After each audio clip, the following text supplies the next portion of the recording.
What's up, guys, and welcome to another episode of the Fight Within podcast. Today's guest is former Mission Viejo Diablo defensive lineman J.D. Hill, and now headed to the University of Washington. Thank you so much for coming on, man, and tell us a little bit about your background and kind of how you got to where you're at today. What's going on, Manny? Thank you for having me. Of course. I don't even know where to start. Wherever you want, man. Yeah, so born in Hawaii, Honolulu. Oh, wow. It was my parents' honeymoon spot after getting married. They were both in the military. So I think my mom was soon to get out around that time. And then my dad was still in it. So he wasn't, I don't think he was there for the birth either. But that's mainly been my whole life, really. My dad just being in the military, serving our country, and my mom doing what she can to support me and my sister. And then, football was just everything for me. I wrote in my class, we had to write our applications, and the first thing I thought of was, what am I passionate about? How far am I willing to do something for this thing, right? So I couldn't exactly talk about football, but I had to make sure that my story was included to football, as I would say. So with moving around a lot, I've lived in like maybe 3 different states, I want to say. Oh, geez. Yeah, so Hawaii is where I started. Uh-huh. And then we moved to a base in Norfolk, Virginia. And then we came here. My dad was stationed in San Diego. For summers, I would bounce around to Valdosta, where his family was at, and we only came here because my mom was still working. My dad had to stay there, so we had to live with my grandparents or my grandma for like 6 years. So where's that in Garden Grove. Okay. So we didn't start there. We started where my cousins in Westminster, and then we went down to Garden Grove. So a lot of bouncing around, and the one thing I kept coming back to was football. I played for like 4 different teams. I played for the Garden Grove Bulldogs. I played for the Eagles. I played for the Panthers. I played for some other team. Eagles Winter Circle. During COVID. So yeah, just going back and forth, meeting so many people, meeting other guys, building connections with them. For the most part, I had to deal with not being comfortable. That's something I couldn't get used to until I moved down here, and just because there was a lot of moving around, and you didn't. I was going to ask, like, what do you notice that as a kid? Do you notice like, hey, we're not stable? Not that you're not stable in that regard, but just having a place to always go to, like a home to always go to. Oh yeah, every place that I've went to, I've never called home. Okay, never called home. It would just be the place we're staying at for now, and with my dad not being around as much, he would only come for times he had off.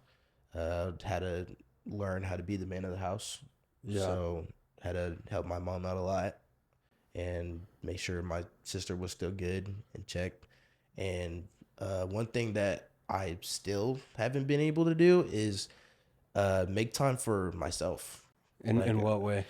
Like I can say that a lot of athletes would say their mental is okay, or it's stable, or it's like all over the place because of recruiting process or whatever. Yeah. But I don't even know myself. Like I'm still bouncing from personality to personality, but I kind of like throw it away and not even think about it because I have just friends that I can hang out with. So like Kane and all the other guys, I just tend to hang out with them a lot. I never make time for myself to like get to know myself or just relax. I'm always like doing something. Why do you think that is?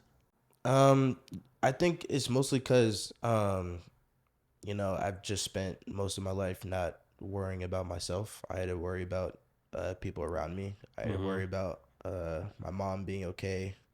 I had to keep asking myself, when is dad gonna like retire and officially come home? Is my sister handling everything perfectly? Is she gonna be all right? You know, following behind me, of course. So it was just like thinking for everybody else except for myself. Yeah. And the only times I could was in like bad situations. Like if I didn't have good grades, like obviously I get yelled at. I get that lecture being like, you got to do better. But I'm trying to do better, but I'm also trying to do better for the entire family. Like it's a lot to put on a kid. Yeah. Which they get, which they understand. But it's just like all over the place. I mean, I don't think it is necessarily a bad thing. You know, I'm a Christian, as you know, and like I said, God does everything on purpose. And so I think now we'll get back to a little bit of the story, but I think now that you're going to have time to yourself, you know, you're going to the University of Washington, you're going to be on your own. It's really going to be the first time that you're kind of you're somewhere that you can call home if you want it to be, and focus on you. You know, football is, and we've talked about this on the podcast before, like a lot of athletes get entangled with identity issues because they think that football is who they are, or fighting, or basketball, or whatever sport you're playing, right? Because you put in so much time and energy into it, and you're like, man, this is who I am, but it's not. Right. It's not who you are. Who you are is JD. Who you are is a friend, is a son, is a brother, you know, a cousin. That's who you are. The human being is who you are, right? That's just something that you do. And I think the moment that you can separate that, it's a lot of good things will happen to you and for you. You know, I don't think that it's a mistake that you grew up the way you did. I don't think it's a mistake that you have the type of mentality that you have. And it's like I said at the banquet, like your talent took you to places that you never thought it could take you. Your work ethic is going to take you further. And that's just not on the football field. Right. You know, that's in the classroom, that's in your personal life. Because now that you're going to have time, the same tenacity and effort that you put into football, you need to put into yourself. You're only going to play better. It's only going to make you a better human being. That's why a lot of people say that football is a game of life, right? Because it teaches you about time management, discipline, work ethic, all that good stuff. It does. But you have to learn how to translate that to real life, because that's when you're going to have more joy in life. Right. Is the moment that you know why you're playing. Like I always tell people, if you know why you're doing something, how you do it becomes easier, because now you're not scared of things to come. It's going to prepare you for real life lessons, you know? And so I wouldn't look at that as a bad thing. You know that you have the rest of your life and in this moment now to like, if you recognize that, like, man, I never had time for myself, start making time for yourself. You know, do those things that you like. Go find something that you might find interesting and be like, hey, do I like this or do I not? That's the only way you do it. You know, go and figure it out. Like, I'm gonna watch this TV show. I'm gonna watch an episode. Oh man, it's kind of whack. I'm gonna turn it off. I don't like it. It's the same thing with life. You know, you do something, you figure out if it's something that you're into, and then you don't. But I think it's a very unique perspective, because it's rare that a lot of coaches have relationships with their athletes that go beyond the field. Right. You know, only because I think a lot of coaches are there a long time, and they're at the school or at the facilities forever. And so you have to learn how to balance both and how to pour into the kids, you know, and you do things for the love of the sport, but you, as a coach, at least for me, you do things because you love seeing kids get better. You love the growth, and you love them. You love to see them succeed. You know, whatever that looks like. You know, it doesn't mean that they all have to get scholarships or go to the NFL. It just means like, hey, they did the best they could, and then from 9th grade to 12th grade, they improved. They got better. They became a better person. you want the sport to teach these kids, you guys that are involved in the program, life lessons. Right. And so I think it's a very interesting mindset to have, to be like, man, I never did this for myself. So now go do it. Like there's nothing holding you back, that's telling you, hey, you can't go go be friends with these type of people, go in and watch this TV show, go take friggin' art, like go draw, go listen to music, go do things, go explore, because that's what life's about, and as long as you know what the goal is, and like, okay, my goal for this season or for this year is to do this, then go do that. Don't take away from that. But like, I think I said it on the last episode, when I was fighting, our head coach Mark Munoz had told us, would always tell us, like, hey, when you're in this room, leave life's problems at the door. They're still going to be there when you're done, but give your best effort while you're here. While you're in this room for 2.5 hours and you're beating each other up and getting better and training, do the best that you absolutely can, because you're going to get 1% better. And our motto was get 1% better every day. Right. And so I would recommend that to you, man. Like just go in those moments, learn how to have blocks of time where you're like, hey, right now I'm gonna read a book for the next 30 minutes, for the next hour. I'm gonna sit down, I'm gonna read this book, and I'm gonna explore what this book has for me, to see if it's something that I'm into. Right. For when I'm at practice from 3 to 7, I'm gonna, my whole mindset and focus is gonna be on practice. When I'm doing homework, I'm gonna focus on homework. Like that is going to separate you from so many different people. Like I just saw a clip from The Last Dance, the Michael Jordan, the Bulls documentary. Yeah. But Michael Jordan was doing an interview, and he was saying when he was a rookie, he went down this hall and he heard just women and partying and music, and he knocked on the door and everyone got quiet. And they're like, oh, it's just the Rook. It's just the Rook. And he saw all his teammates from the Bulls, from the 83 or 84 season, whenever he got drafted. He saw them all in there partying, smoking, drinking, doing drugs. And he said he walked in, and once he saw everyone doing what they were doing, he walked out. And he goes, I didn't come to the NBA to be liked or to be cool. I came here to better myself and to win championships. Like that's what his goal was. So he knew that if he did those things, it was going to distract him from the ultimate goal, and obviously became one of the greatest basketball players and athletes of all time. But going back to like you growing up and you having that mentality, what did you do, or what did you turn to for some sort of like peace or solace to know that, like, okay, like this is crazy. I can't call a place home. I don't know what I'm going to call home. I feel like I'm doing everything for everybody else. Like, did you ever take time to do some things? Because as a kid, you go out and play, right? Or you watch a movie or a game. Like what are some of the things you did growing up that kind of took you away from that? Mostly just music and playing. Playing football, it like canceled out all the noise on the outside, and whenever I stepped on the field, I just forgot about anything and everything. And music is poetry. Yeah. So huge Drake fan, by the way. Yeah. But listening to his music, and I don't just listen to his music, I listen to like R&B 2000s ish. I get it from my dad and whatnot. But yeah, whenever I listen to music, it just puts me in a certain position where I'm just like, I'm not the only one. Yeah. Right. Yeah. So yeah, those two things really put me in the place where I'm at. And also the mentality from outside family. I want to say like my distant cousins, relatives, all that, talking to me, being like, hey, you're going to be the first to do something great.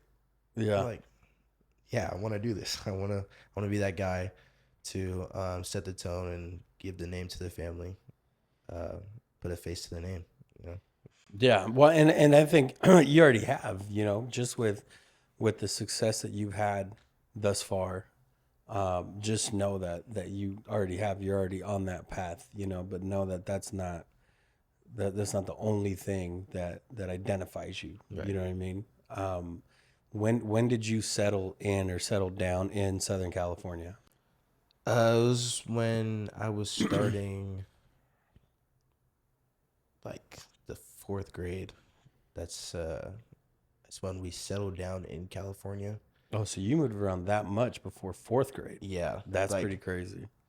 I think that's why I'm just like the true age I'm supposed to be that. Because going through school and whatnot, I'd feel like I skipped a grade.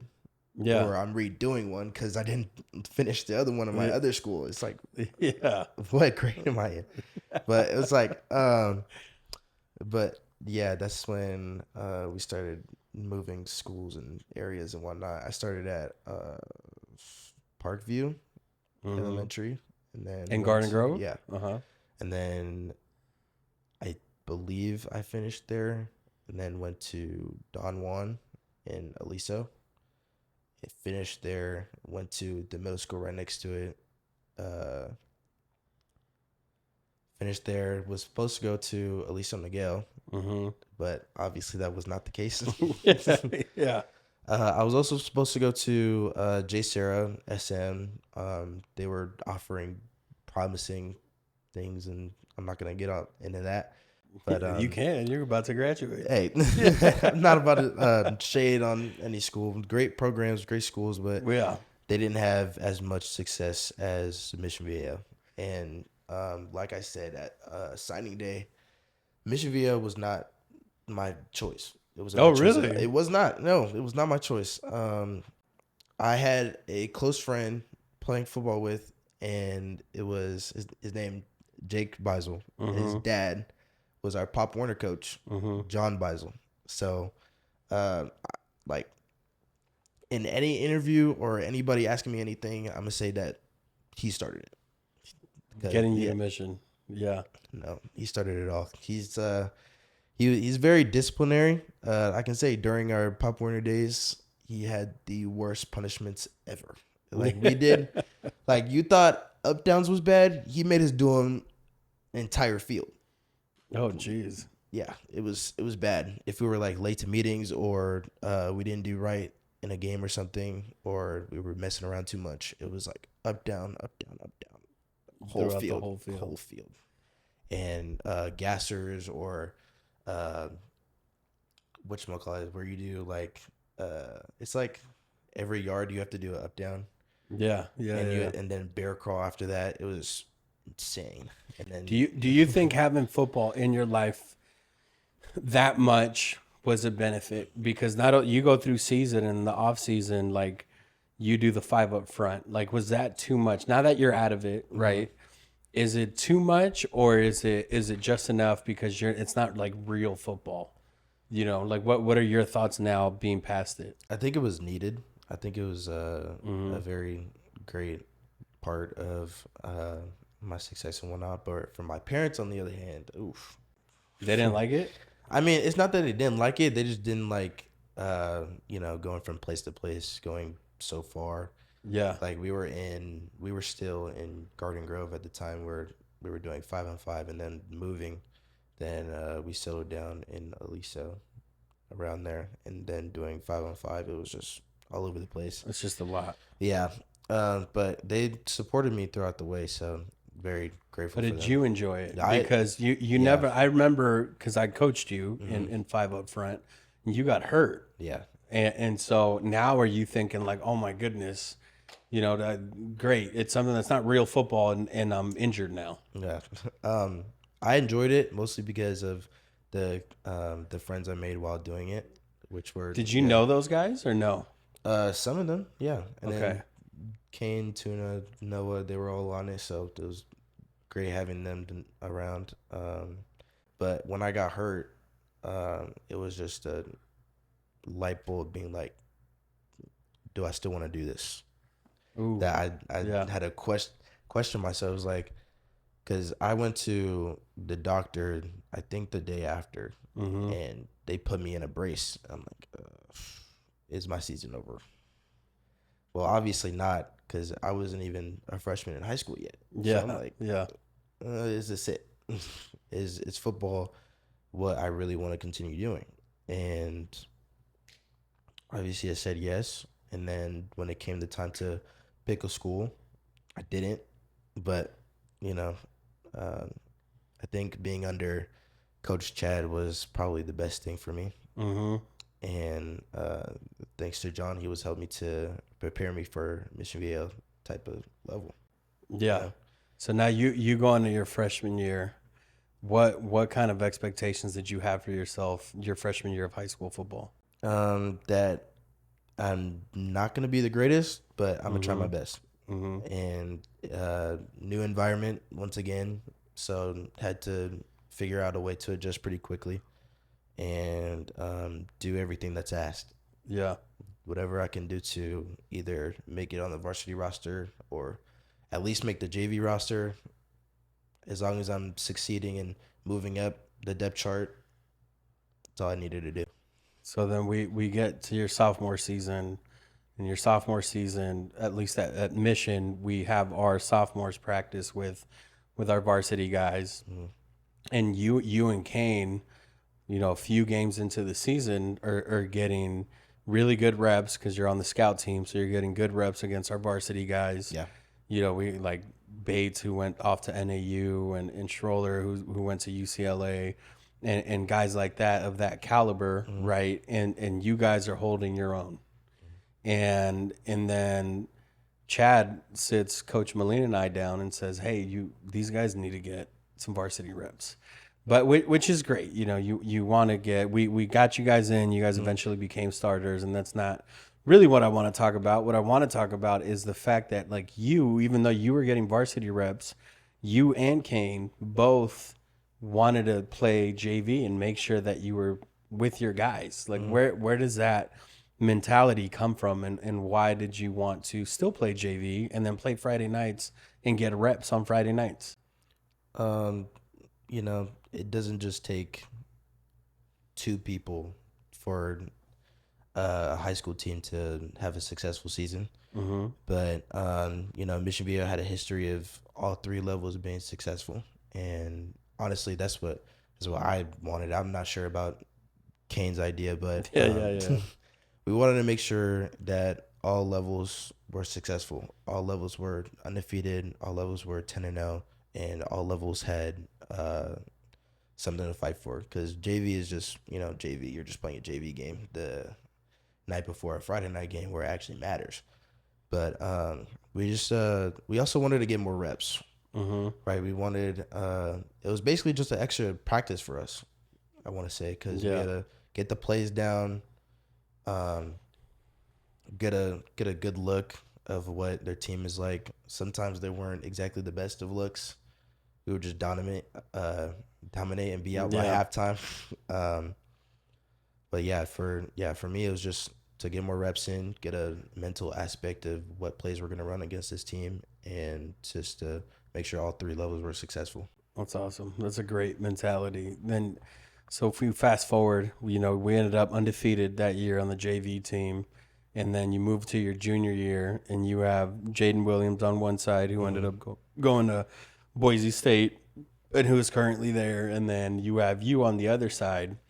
And Jaden, his senior year, had a monster year, and guys would game plan to run away from him, right? Which gave you a lot of opportunity to make plays, and you stepped up and made those plays. So how was it knowing that you had someone on that opposite end that people were game planning for? Did you feel like you were going to get just a ton of tackles and sacks and things like that? Does it make it easier for you to go onto the field? It made it easier, but my mindset going into every game was gonna be the same. It was like, okay, they're game planning for Jaden, so what can I do on the other side? If he's not making a play, somebody's got to do it. I also wanted to make some room for Kane a little bit because he doesn't get as much looks as I did. Yeah. And still being the second man up, I wanted to get that third man in. So we're just both that second player that teams have to worry about. Because you have number one in the nation, and then you have me and Kane, two underdogs that no one's really talking about. Yeah. Until now. Well, and then you got, going. Did we win state your sophomore year? Yeah, we won state sophomore year. Okay. And then junior year, first round. First round eliminated by Centennial. Some other school we won't name. And then we get to your senior year. Now all eyes are on you. Mm-hmm. You're the guy. You're the defensive end. I remember seeing, I don't even know his Tarek Fatal or something like that on CBS or ABC saying like, oh, this was high expectation for these next guys, and it was you like replacing Jaden. Was that annoying ever to be like, hey, I'm my own player. Like I'm not in his shadow. I'm my own person. I have my own number. I have my own style. Like how'd you take that on? Or did you like it?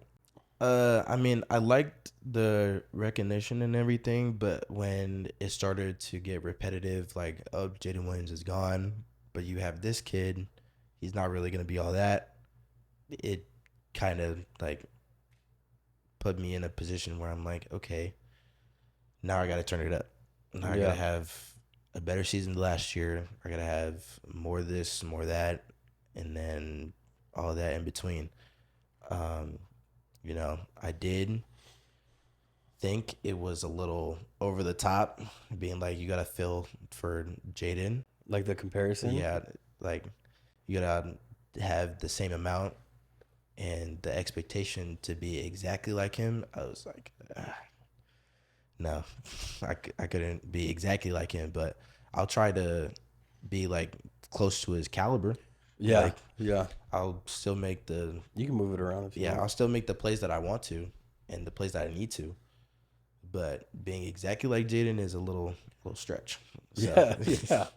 And then so now with senior year, you get the comparison. You're having a good season, but then game 5. Game 4, game 5, we play Folsom. Mm-hmm. And you have, prior to the season, did you commit prior to the season to NAU? Yeah.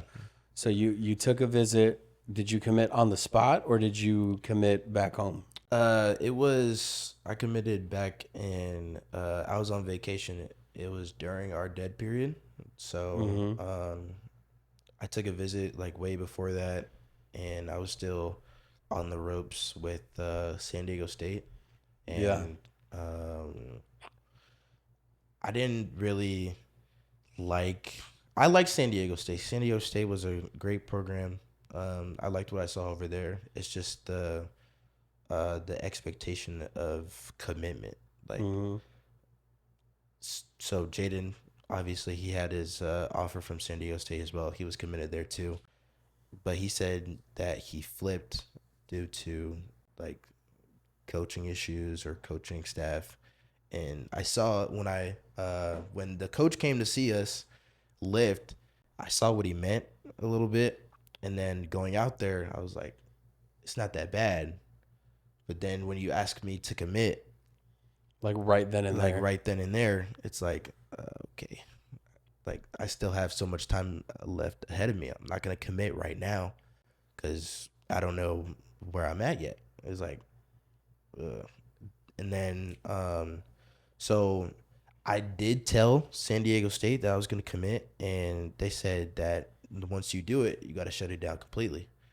Because what Jaden did was he flipped to Boise the day, I don't know when he did, but it was the day like he was supposed to sign, and he flipped his commitment. I was like, oh, shit. What happened? Yeah. That's when I got to know what happened, and it was like, okay, had this type of mindset about San Diego State. And then a couple of days after, I had went to, and I told him this too, I went to a camp for Arizona State.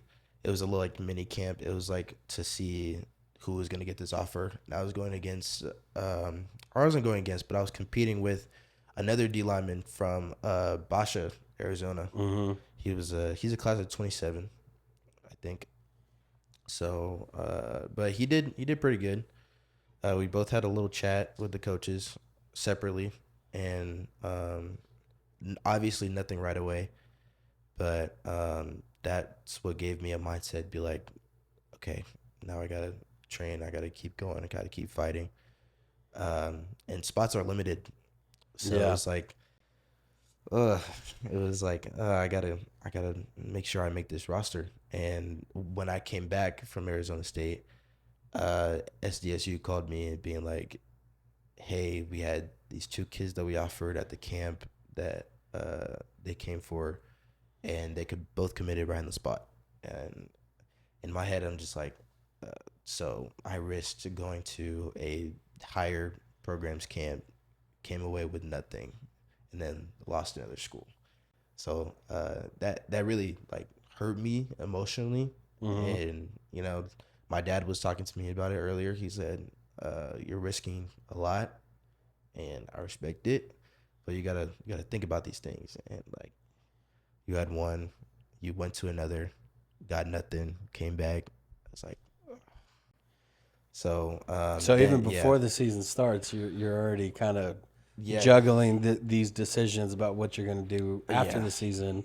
Does that kind of put pressure on you to want to play harder, or is that even a motivation, or is it just annoying?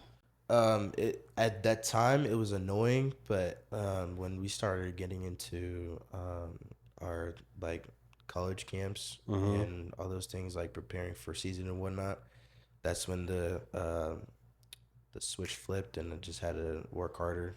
Yeah. And get to the bag. So we knew it internally as a staff, and I'm sure some players on the team, that thought you should have gone to, or at least gotten offers to higher schools, or not that NAU is bad, but higher caliber schools and football programs, and you start getting noticed a little bit throughout the season. But then we play Folsom, and Ryder Lyons has all this social media hype behind him, which is great for a young man. And he's going to, I believe, BYU, and then he has a solid guy, tackle going to USC. In that game, you had a breakout game. You had 5 sacks, you did TFLs. You were really a showstopper for that game. And all of a sudden that week, you start getting these offers. Talk to me a little bit about that and kind of the whirlwind of getting multiple offers from all these schools that maybe you spoke to before, or that you weren't on their radar, and all of a sudden you are. So with going into the season with NAU, it was just like, do I really want to go here? And Josh and a couple of other teammates that came to our school were over there, so good connections over there. But I wasn't trying to think about NAU. I was trying to think about more opportunities and more things that I could do to pick up the pace. And starting the season when we had SM and we had a bunch of schools like St. Paul who didn't pass the ball a lot. All they did was run the ball or quick game, and that was like very annoying. And I couldn't get a lot of sacks on the board. So seeing Folsom and how they play, they're a pass aggressive team. So that was definitely the game to get after him. Ryder, he's a cool dude, but I can say he definitely can have the social media get to him. Yeah.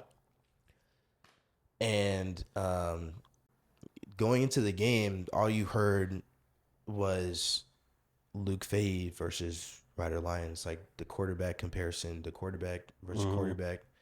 And what they never mentioned was me or any of our guys against their offensive guys, just Luke and Ryder. So going into that, and them also saying that they're going to go undefeated, they can beat us, it just really, really ticked. And that's where, had to flip the switch once again and get after good old George. Yeah. So, props to him, because if he didn't, I think if any other quarterback besides him didn't have as much as he had, as much fame as he had, I definitely wouldn't get as many looks as I would have now. Yeah, yeah. So yeah, he's a good dude. So is his O-lineman Vlad. I didn't really go against him a lot, but when I did, he definitely made it difficult. But yeah, they have good players over there. So you get all these commitments. When did you know, as the season starts winding down, when did you know, when did you boil it down to kind of like your top 5 or top 3? It was pretty easy because all the offers that were coming in were just from one game, and then some of the coaches that reached out to me either would talk to me for like a week and then never talk to me again. So it was pretty easy, and not a lot of coaches were as communicative as I thought they would. Yeah. Like you have, like last year, in my junior year, like in class, I would have Luke and Vance in my class, and they get phone calls like every day. Yeah. And it's like, it takes them out of class. Like, and I'm just like, okay, cool guys. Yeah. But when I was getting my phone calls, it was during class, but it wasn't as much as I was expecting. Like, I only got phone calls from very few coaches, and when they did call me, it was pretty long and get to know me conversations. But other ones that stopped talking to me, it was like text messages and one phone call like a month. Yeah. And that really helped narrow it down just a little bit. And some of the schools I've been to, some of the schools, coaches I've met before at camps and whatnot, and them finally reaching out to me, it was appreciative, but it's like I was here this whole time and you're just starting to talk to me now. It's like, what's up? So what did you, I remember talking to you the day before you made your commitment, and I wholeheartedly thought you were going to West Virginia. Yeah, it was. And so what happened? What made you want to make the switch? Because it came down to West Virginia and the University of Washington. You have family ties in West Virginia. You know, they had less D-linemen on their roster. Yeah. What made you want to choose Washington? At first the scheme fit. I like the scheme fit at Washington better. I'm told that I'm gonna start at like outside backer, that edge spot where I want to play. And at West Virginia, they were gonna have me at like the end that really just plays D tackle. So he doesn't like rush a lot. He's just taking it. And both were really good spots. But I like the way they coach at Washington. Washington has some pretty cool coaches. Coach Kafusi, their D-line coach, a lot of fun, very cool guy. He reminds me of Molina a little bit. Yeah. And then their edge coach, Coach Van Horn, he's a pretty loose guy, but when it comes to getting to work, he's gonna get to work. You know? He reminds me of Dub a little bit, just like. No, really. Just a little more filtered, I would say. But cool guy, cool dude. Coaching staff's amazing. Facilities are great. And just being in Seattle it just felt like something I could get used to, something I can settle down in. Yeah. I feel like I can make the most out of Seattle. But one thing that I didn't tell anybody was the day of signing day, or like the day of my signing day. Huge deal put on the table from West Virginia, and it just like took my breath away. Like, I'm talking like a 6-figure type of deal. And like I was asleep. So it was on signing day. I wasn't going to go to school, and I was only going to go for the signing day. And I wake up, it's like 9:00 in the morning. I'm up. My phone is just blowing up with text messages and whatnot. And same 2 people were calling me. I look at my phone, and when I saw the amount they were willing to put down, I was, oof.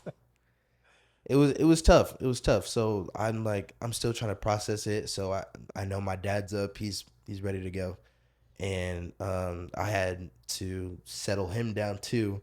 Be like, Dad, you got to look at this. And one thing that I never thought I would see in my 18 years of living on this earth was him crying for the first time. Like he was just ecstatic because his son is so like he's gonna be successful, and he's getting this amount at such a young age that he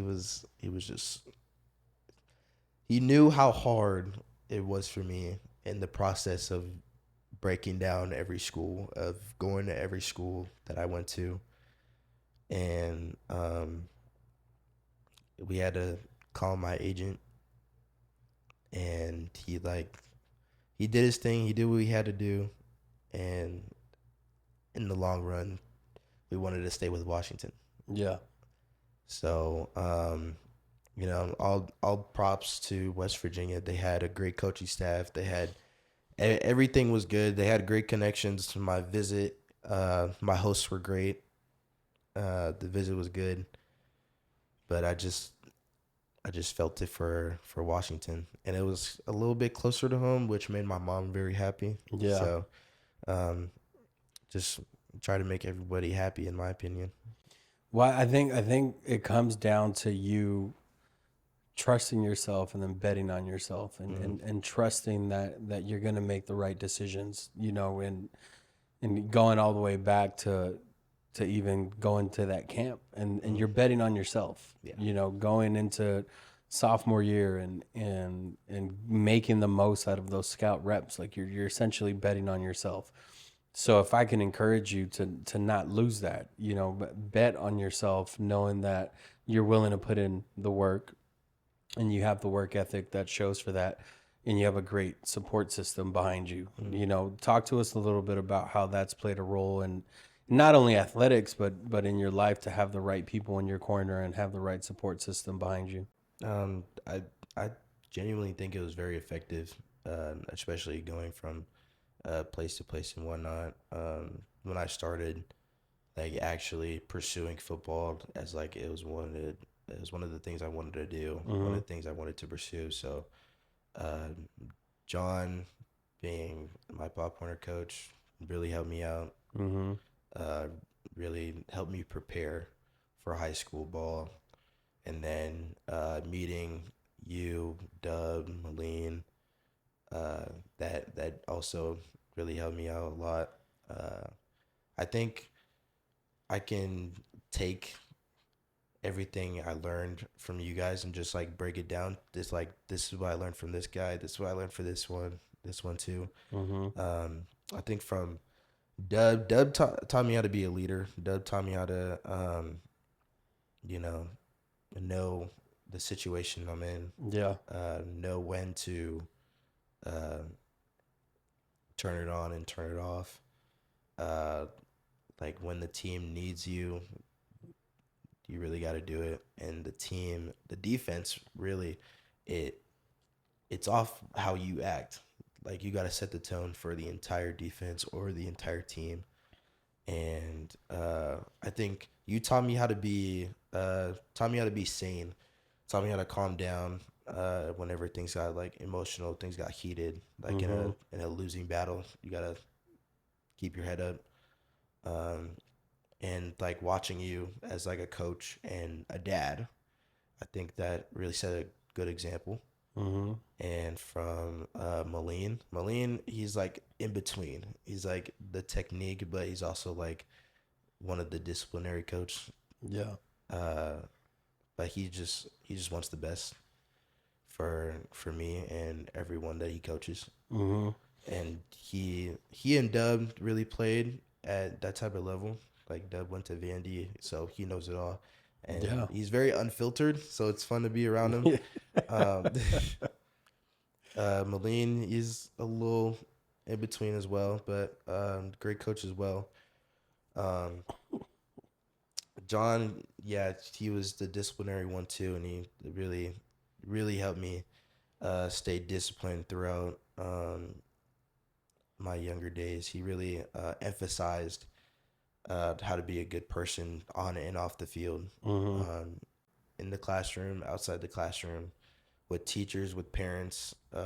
He was like a second dad to me because my dad wasn't around, but they have a really good connection, them two. And Coach Chad as well. He also got me at the coaches connections. Yeah, He helped me get out there, put my name out there, and told me what I had to do to succeed, and just followed his game plan. But I really never understood like how that works. How like putting a kid's name in a coach's coach's radar.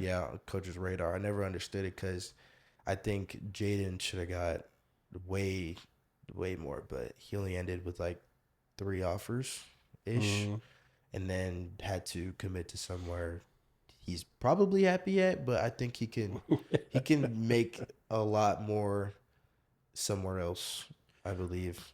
Yeah, but I mean, the whole landscape of college football is changing.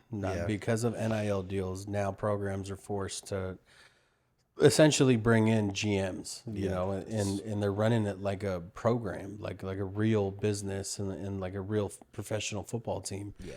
So I think there's benefits to that in the sense that you guys will learn.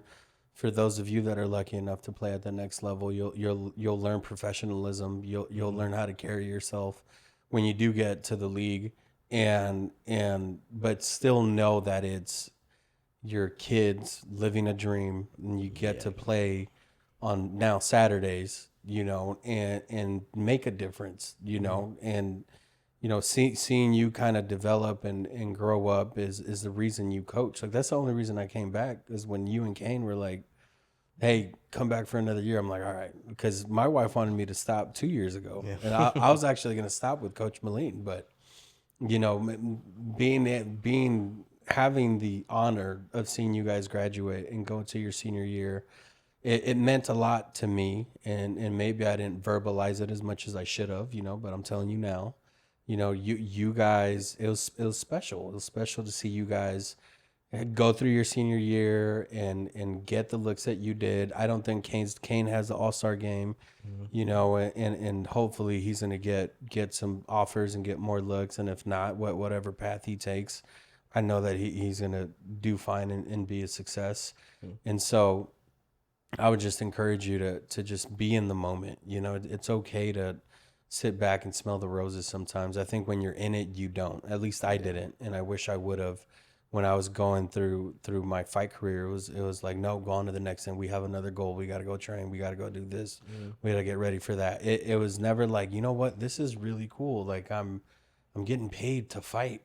Like this is insane. Yeah. You know, it's always like next. And so I would encourage you to just like, you know, at some point, maybe before you go out to the stadium, like, go look at the stands, man, and go look at the field and go touch the grass and the smell. Like, you don't get that back. You know, I'm sure now as a senior you graduated, like it's over. Your high school career athletically is done for football. I know you're still playing basketball, but athletically it's over for football. You know, and those memories are just that now. They're memories. Yeah. And so enjoy it, man. Like sit back and smell the roses and be like, wow, this is really cool. Like I get to do this with my friends. I get to do this with guys that I hang out with and that I care for, you know, and just go enjoy it, you know, and so I know there's a lot more I want to talk about, but I don't know what your schedule's like and I don't have time, but I'm sure we'll have you on, man.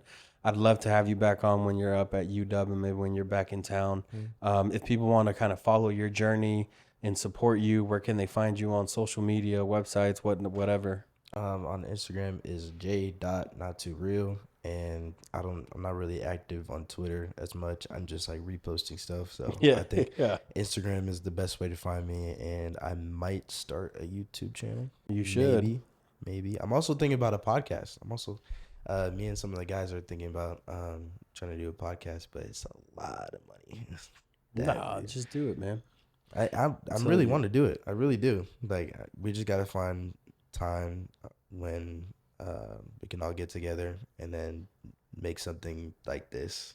Well, and those are some of those things that you got to go explore. You know what I mean? Go do the podcast, see if you like it. Yeah, no. Like, go do it and go enjoy your time, you know? And then when you guys go off in your separate ways, like, there's technology like Zoom and you can all still be together and record. And it's just fun, man. Like, go explore and go do things that you like and figure out kind of what you're into, man. What about NIL deals? If someone wants to get a hold of you for an NIL deal, where do they go through you? Do they go through an agent? Like what's that like? Yeah, they can go through me, but I would suggest going through my agent, Bruce Toner, and Vince at NG1 Athletics. So hopefully I said that right, but it's also new. Yeah, but it's also tagged in my bio on Instagram if you want to contact them. So. I'm literally open to anything. All right. Well, man, I love you. I appreciate you. Thank you so much for coming on, man. And go follow them, guys. I cannot wait to cheer for you on Saturdays. Yep. And remember, guys, that everything's impossible until someone did it. All right. That was it, man.